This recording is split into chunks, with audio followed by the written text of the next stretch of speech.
vidéo, vas-y frère, elle me fatigue limite. En fait, genre, la base, à la base, je voulais vraiment sortir cette vidéo il y a 2 mois, genre en octobre. Mais non, même, je crois, fin septembre, frère. On est le 27 décembre. C'est dur, frère, c'est grave. Et en fait, j'avais tourné genre 2 fois la vidéo, mais la première fois, j'étais pas satisfait. La deuxième, j'étais un peu plus satisfait, mais en fait, genre, c'était un peu cringe, en fait. J'ai été monté et tout, j'ai regardé, je fais non, je peux pas, frère, en fait, je peux pas sortir ça, frère. Et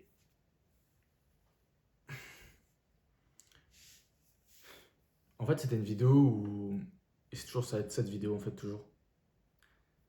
En fait, j'aimerais parler de ce qui m'a poussé, en fait, à créer. À me lancer dans ce projet, en fait. Peut-être en dire un peu plus, mais en fait, je pense que dans les autres vidéos, j'en disais trop. Et c'est pas quelque chose que je suis prêt à. C'est pas des choses dont je suis prêt encore à parler réellement, mais genre. En fait, moi, faut savoir que. Et ça peut sembler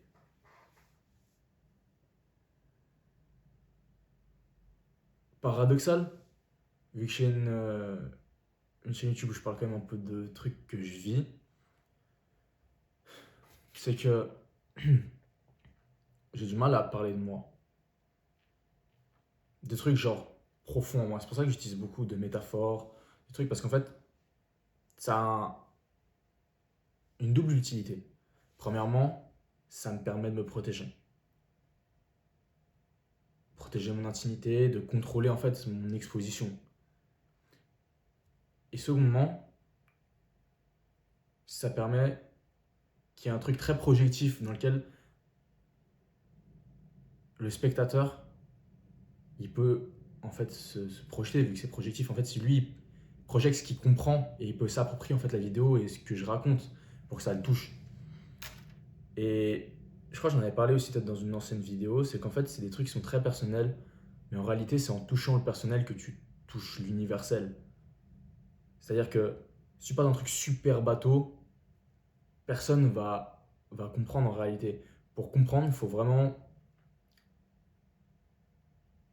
parler d'un truc qui soit personnel, précis et auquel beaucoup de gens peuvent s'identifier. Et je pense que j'ai peut-être fait un travail pas mal là-dedans, pas dégueu, sachant que la chaîne YouTube, je l'ai vraiment faite à la zeub, hein. Genre, j'ai eu des gens qui me disaient que ouais, ce que je faisais c'était bien et tout, et genre, qu'ils arrivaient, genre, ils se sentaient touchés par ce que je disais, genre, ils se sentaient concernés.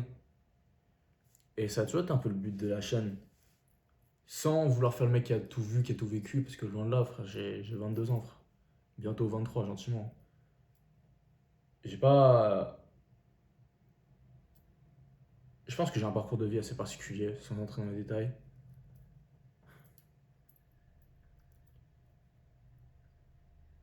Donc, ouais, je pense qu'il y a certaines choses avec lesquelles. Sur lesquelles j'ai un regard différent, de par justement mon parcours de vie. Mais ce qui m'a poussé en fait à ouvrir cette chaîne, c'est comme j'ai dit dans la première vidéo, je sortais d'une rupture. Et en fait, moi j'ai toujours été un créatif. J'ai toujours été quelqu'un qui crée des trucs et tout. Comme je le dis, je crois à chaque vidéo, je le bassine. Genre à la base, moi, j'écris des bouquins en fait. J'écris des bouquins et j'ai arrêté d'écrire parce que j'avais plus le temps et l'énergie parce que j'ai commencé l'uni. Et je pense que ça s'alignait aussi avec une période où il y avait certains changements dans ma vie.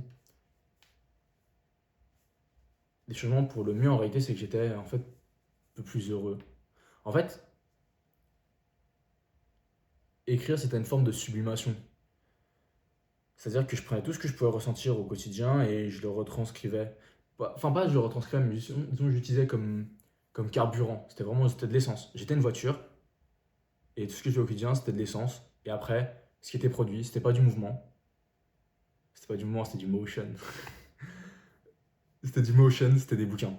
C'était des bouquins, des nouvelles, des trucs. Et en fait, ce qui fait que sur mon ordi, là, genre, non, littéralement, sur cette clé USB, genre, j'ai plusieurs, il y a de la poussière dessus tellement j'écris plus. Putain, j'ai failli la faire tomber. En fait, il y a genre peut-être une dizaine de textes en fait. La majorité sont HV, il y en a qui sont inachevés, mais ouais. Et que j'ai écrit entre mes 17, allez, 16 et 19 ans. Peut-être 20, allez, disons, pour certains. Quoique, non, je crois que j'avais déjà arrêté à 20. En fait, c'est quelque chose que j'aimerais reprendre, mais j'arrive pas à reprendre parce que, je sais pas, bref. Mais comme je disais, je sortais d'une rupture et j'ai une période où j'avais oublié tout ce que j'étais et que j'avais oublié au fait que j'étais un créatif. J'avais oublié qu'en fait, à la base, moi, je créais des choses et que ça me fait du bien de créer des choses. Et qui dit rupture, évidemment, si t'as aimé vraiment la personne, je pense, comme dans mon cas, bah, t'es évidemment triste, hein, c'est logique. Genre, tristesse et rupture, ça va comme ça. Et moi, je me suis dit, bon, écoute, quand je ressens des émotions très fortes comme ça, souvent un truc très créatif qui me vient. Ça pour rien aussi, peut-être que les vidéos, elles sont souvent liées à des trucs que je vis et qui sont genre, ouais, qui sont genre à l'instant. Je peux, à 10 h du mat, je peux vivre un truc qui va m'impacter. Et à 16, je peux être en train, là, maintenant, comme maintenant, de tourner la vidéo, puis à 22, de la monter, tu vois. Bon, 22, enfin 22 semaines plus tard, tu vois. Parce que je suis un flemmard. Mais ouais. Et en fait, c'est vraiment quelque chose de très pulsionnel, cette chaîne. C'est vraiment le jour ouais, je crois que j'en ai déjà parlé une fois. En fait, je sais pas, parce qu'il y a plein de vidéos aussi qui sont jamais sorties. Et peut-être j'en parle dans une vidéo qui est jamais sortie ou une qui est sortie, je suis désolé. Je suis vraiment un mauvais youtubeur. Mais pour moi, la création, c'est vraiment de la pulsion. C'est vraiment. Moi, c'est comme ça que je fonctionne. C'est vraiment pulsionnel. C'est vraiment. Ouais. C'est passionnel dans un sens. C'est une forme d'amour. Et ouais. Donc je me suis dit, il faut que je me remette à créer un truc. C'est pas qu'il fallait que je me remette. Aussi, il y avait un côté où genre, je me disais, bon, souvent quand tu te fais quitter, tu te sens un peu comme une merde, tu vois. Et je me sentais grave comme une merde, mais c'était juste un sentiment qui était genre la cerise sur le gâteau. Genre, je me sentais déjà comme une merde. Je me sentais déjà comme une merde avant, mais disons que ça a juste ajouté une petite cerise de merde sur le gâteau de merde, quoi. Et je me suis dit, il faut que je crée, enfin, faire un truc nouveau, t'as vu? Je voulais écrire des bouquins, mais genre, je sais pas, en fait, ça, j'arrivais plus. Et je pense que c'est juste une question de se remettre dans le bain, d'écrire, d'écrire, d'écrire. C'est comme un sport, hein, au final. Et c'est un sport où juste t'es en compétition avec toi-même. Moi, j'étais en compétition avec moi-même pour, euh, pour écrire des putains de bouquins. Et en fait, ça me frustrait. J'écrivais, genre, les trucs étaient plus naturels, j'avais du mal, je bloquais et tout. En fait, ça me frustre. Genre, imagine, genre, Cristiano Ronaldo. Le mec, il a raté un penalty à l'Euro, il s'est mis à pleurer, tu vois. Bah, c'était pareil pour moi. C'était pareil. Et sauf que la différence, c'est que bah, moi, c'était réversible. Dans le sens où lui, ça devient compliqué parce qu'il a 40 piges, tu vois. Et ouais, je me suis dit, il faut que je fasse un projet et tout. Et là-bas, je voulais créer des films. Zéro van, hein, j'étais touché, frère. Mais en fait, j'ai réalisé que ça prenait trop de moyens et que c'était pas avec un vieil iPhone de merde. En plus, c'est même pas. Là, le téléphone, c'est un autre. C'est pas celui avec lequel j'ai commencé à filmer. Et j'ai réalisé qu'en fait, c'était pas possible. Donc, en fait, je me suis retrouvé avec un trépied et un stabilisateur qui filme actuellement cette vidéo. Je me suis dit, bah, je fais quoi? Et j'avais toujours kiffé le contenu de gens qui se posaient, qui parlaient d'un sujet plus ou moins deep, tu vois. Et je me suis dit, bah pourquoi pas. En fait, je me suis dit, genre, c'est grave un contenu qui me correspond, que je pourrais faire. Pourquoi pas le faire? Je vais le faire. Et je crois que c'est ce que je dis dans la première vidéo. Je dis, ouais, pourquoi pas? Pourquoi pas? Pourquoi faire? Bah pourquoi pas. Et donc, la première vidéo, j'ai mis grave du temps à la sortir parce que, genre, déjà, il y avait plusieurs prises. Parce que je savais même pas si je devais commencer la chaîne en français, en anglais et tout. Ce qui était intéressant avec l'anglais, c'est que ça me permettait de créer une barrière, de créer un peu pas un alter ego, mais dans le sens où je pense que ta langue maternelle, elle fait aussi partie de ton identité, elle module ton identité. Je pense que quand tu changes de langue, il y a quelque chose de différent. En fait, c'est une espèce de. Tu projettes quelque chose de différent, je pense. Il y a ce côté aussi d'être plus universel, de toucher plus de monde avec, en parlant anglais, et de se protéger un peu, de créer une espèce de façade par la langue. Sans mentir sur le contenu, j'ai jamais menti sur le contenu, sur ce que je ressentais ou quoi. Le max que j'ai fait, c'est faire des métaphores. Ou ne pas mentionner certaines choses. Certains diront que c'est des mensonges par omission. Moi, genre, je pense plutôt que c'est pour protéger moi, tout le monde. Mais après, enfin, genre, c'est jamais un truc de ouf, t'as vu. C'est un mensonge par omission, on va dire. Je me suis dit, il faut que je crée un truc, frère. Il faut que je crée un truc. Et je me suis dit, bah, vas-y, je vais faire des vidéos. Et au final, la dernière prise, c'était la bonne. C'est celle qui est sortie. Et je me souviens que je l'ai posté par accident. On dirait vraiment grave un storytelling et tout, mais c'est même pas vrai. Genre, il n'y a pas de storytelling, jamais eu de calcul ou quoi que ce soit avec cette chaîne. C'était purement en fait, genre, l'expression d'un mec qui. Ouais, qui essaie de faire son mieux, t'as vu? Et Gus, il voulait faire un truc et qu'il le fait, quoi. Genre, ce que je fais concrètement, genre, tout le monde peut le faire, t'as vu? Tout le monde a ses expériences de vie, a ses trucs et tout, et peut en parler. Après, j'essaie d'ajouter ma patte un peu. Mais ouais, je l'ai posté par accident parce que je voulais voir comment en fait on faisait pour uploader une vidéo et tout. Et j'étais en mode, oh merde, bah je l'ai posté en public. Je suis en mode, ah bah nique sa mère, hein. Juste retravailler la description et tout, machin, je l'ai posté. En fait, j'avais peur de la poster parce que je me suis dit, et s'il y a des gens qui la trouvent, t'as vu? Mais ce côté où, bien sûr, évidemment, si tu la postes et quand t'es un artiste en vrai, déjà le fait, enfin, artiste, entre guillemets, créatif, artiste, hein, tu vois un côté de se dire, là, c'est une posture assez particulière dans le sens où tu te dis, genre, déjà de base, tu te prends pour de la merde parce que, genre, tu te dis, moi je crée des choses et qu'il y a, y, a, y, a, y a fortement un monde, t'as vu, où genre, ce que je fais mérite d'être vu par les autres. Genre, c'est-à-dire que tu as déjà une certaine opinion de toi-même, tu vois, de ton travail, qui peut être saine ou malsaine, hein, d'ailleurs.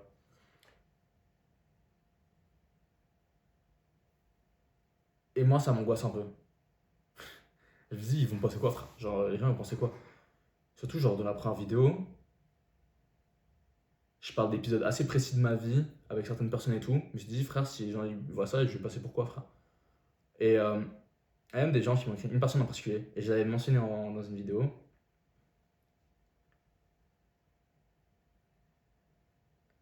qui m'a écrit pour savoir si j'allais bien, parce que j'en ai pris un vidéo, genre grave, il y a grave une ambiance un peu sombre et tout. En fait, c'est juste parce que j'ai peur, en fait. J'ai peur que les gens ils voient ça et que les gens ils me disent en fait ils me jugent.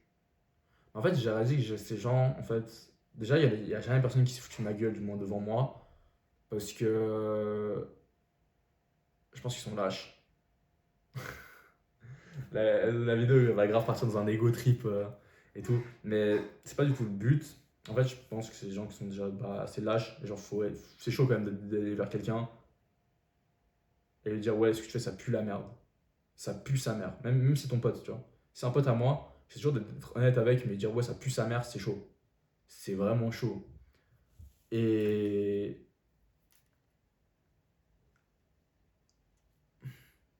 toutes les critiques que j'ai eues, critiques, c'était plutôt positif. Où c'était des trucs du genre ouais, c'est cool et tout, juste peut-être faire ci, ça, genre fait des cuts, peut-être pour couper certains silences, des hésitations. J'hésite sur hésitation, c'est magnifique. Est-ce que ce serait pas ça qui définirait le plus la chaîne? J'ai l'impression, frère. J'ai l'impression. Euh, mais ouais, c'était juste principalement du positif. Même quelqu'un qui m'avait écrit, et je crois que je l'avais dit quand je vais lancer le TikTok, qui m'a dit ouais, c'est grave bien ce que tu fais et tout, genre je me reconnais et tout. Genre, enfin, c'est des trucs sur lesquels je me dis, il faut que je travaille.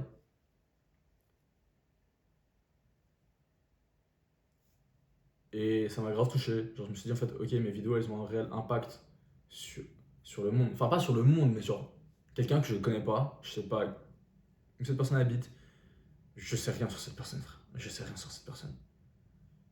Je connais juste son blaze TikTok et sa gueule parce qu'il y a sa tête sur sa photo de profil. Mais sinon, ouais. Je sais pas si. En plus, je parle de ça, mais genre, Ça se trouve, la personne va regarder la vidéo, frère. Ça se trouve, meuf, ça se trouve, tu regardes la vidéo, c'est une meuf, mais bref. Euh, une meuf, ça se trouve, tu regardes la vidéo et. Bah, merci, en fait, genre. Ce que je me dis, genre, ça m'a grave touché, genre, vraiment, je te jure. Premier degré, j'allais limite chialer, frère. Genre, je me dis, putain, frère, c'est une folie. Sans dire, j'ai aidé des gens, parce que j'ai aidé personne, je pense. Mais en fait, je veux dire que tes vidéos, elles ont un impact. Même pas un impact, mais genre, qu'elles existent au-delà de mon ordi. Bah ouais, c'est un délire. Et des fois, c'est un peu déstabilisant quand même. Même, genre, semaine dernière, je pense qu'il y a une semaine. Ouais, il y a 10 jours, disons. J'avais un examen et à la fin, je discute avec une collègue à moi. Elle me fait: Ah, d'ailleurs, j'ai vu ton TikTok. Et moi, je fais: Quel TikTok? Parce que, ouais, j'ai un deuxième TikTok, mais vas-y, bref. C'est pas. Voilà quoi. Et elle me fait. Et en fait, le deuxième TikTok, il y a même pas ma gueule qui est affichée. Genre, vas-y, c'est impossible de savoir que c'est moi. Enfin, si tu sais, c'est que t'es chaud. Mais. Elle me fait: Bah, celui où tu poses des monologues et tout. Je dis: Bah, écoute, c'est comme ça que je décris le projet. Je dis: Écoute, ouais. Bah, j'ai une chaîne YouTube sans buzz, donc j'essaie de gratter un peu du buzz sur TikTok, mais ça fonctionne pas. C'est tellement genre le truc qui décrit le mieux cette chaîne, frère. C'est. Ouais, le projet il a pas de buzz. En même temps, c'est pas, j'ai jamais souhaité le buzz, t'as vu. Mais quand même, j'ai quand même toujours dit, il y avait quand même. J'ai toujours estimé de ma vie, genre, avoir un manque de reconnaissance, t'as vu. Mais d'un côté, je vais pas chercher le buzz, et je pense que c'est le grand paradoxe de ma vie. Après, buzz n'équivaut pas exactement à reconnaissance, peut-être c'est corrélé, mais les deux ne sont pas synonymes. Mais ouais, genre à ce moment-là, quand cette collègue elle me dit ça, elle me parle de mon TikTok, genre elle me juste elle me dit, et littéralement ce qu'elle m'a dit, je vous mets ça entre guillemets, les gars, c'est une citation. Elle fait, Aya, d'ailleurs j'ai vu ton TikTok. Et elle hurle, Aya, il m'a tellement fumé, gros. Et genre, en vrai de vrai, la tête de homme, je me sentais à poil, frère. J'avais l'impression d'être à poil devant elle. Voilà, frère. En fait, je limite, des fois, je me dis, je préfère, genre, je préfère là, là maintenant, j'arrive, je sors mon paf, frère. Je sors mon paf, je monte mon paf sur internet, je trouve plus l'impression que je suis moins à poil que genre si quelqu'un il me dit ouais, j'ai vu ton TikTok, j'ai vu tes vidéos YouTube. T'as vu, genre ça me. Je me dis ah, ouais, frère. Il y a même quelqu'un qui m'a dit, c'était, qui me dit, à qui je parlais sur Insta.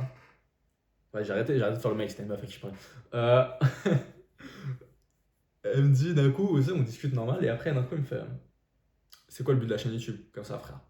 Je me dis wesh. Ah ouais, comme ça, frère, direct. Je dis bah écoute, j'ai pas, j'aime bien créer des choses et tout.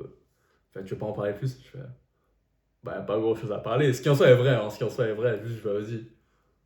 Euh, ouais, en fait, je pense que la vidéo peut se résumer par j'aime bien créer des choses. Au final, je suis juste un mec qui crée des trucs. Et ça bide, mais c'est pas grave. Genre, je le fais pour deux raisons, je pense. Pour, comme j'ai dit, le besoin de reconnaissance et la pulsion créative, parce que j'aime créer des trucs. Et je pense que ce qui initie le tout, c'est vraiment la pulsion. Parce que là, j'ai vraiment lancé la caméra sur un coup de tête, c'était même pas vraiment prévu, t'as vu. Donc voilà. C'est tellement un truc d'artiste, frère. Bientôt, je commence à porter des bérets, t'as vu. Porter des marinières et tout, t'as vu. En vrai, c'est stylé le marinière, c'est stylé le marinière. Puis j'avais vu. Plutôt dans la journée, j'étais sur le site de Globus, je regardais les soldes un peu, t'as vu. Et je vois, il y avait un pull, une marinière APC, au moins très sympathique. Je me dis, ah, et si. Ouais, je suis un peu en fashion aussi. Enfin, ça se voit pas comme ça, mais je suis un petit peu en fashion. Peut-être ça se voit avec le bracelet un peu en mode chromart et tout, t'as vu. Mais ouais, vous inquiétez pas, la chaîne prendra pas un tournant fashion. Parce qu'au final, je suis juste un mec qui crée des trucs en fait.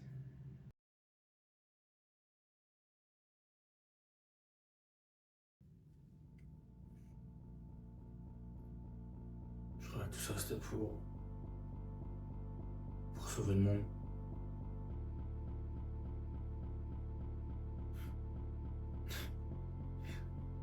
Si j'imaginais,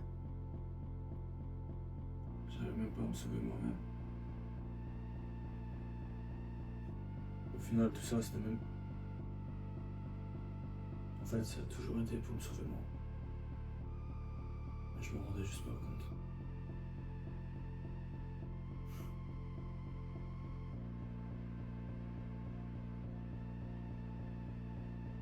J'ai toujours l'impression que je dois faire des grandes choses pour montrer au monde que j'existe. Et d'un côté, en fait, j'ai envie de montrer au monde que j'existe, que je peux faire des grandes choses, mais de l'autre, ça me terrifie, putain de merde. Ça me terrifie. Rien que le fait que des gens puissent voir ce que je produis, ça me fait peur. D'un côté, j'ai besoin. J'ai pas besoin, mais. J'ai envie de poster ça, de montrer ça au monde parce que. Leur montrer que j'existe, putain.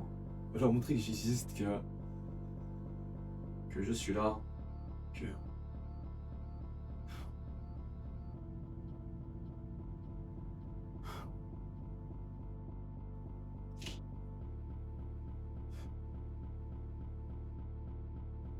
Je sais pas.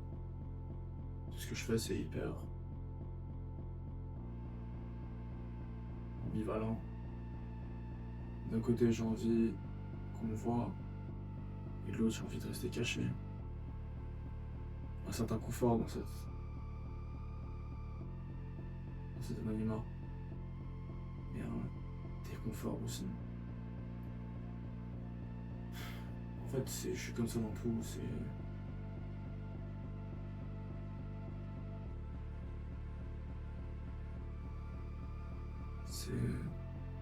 pas facile. C'est pas facile d'être à la place. Mais mon amour, j'ai envie d'être aimé, mais d'un coup, j'ai l'impression que c'est vite trop pour moi. J'ai vite envie qu'on me laisse en fait. Qu'on me lâche, que ça m'étouffe.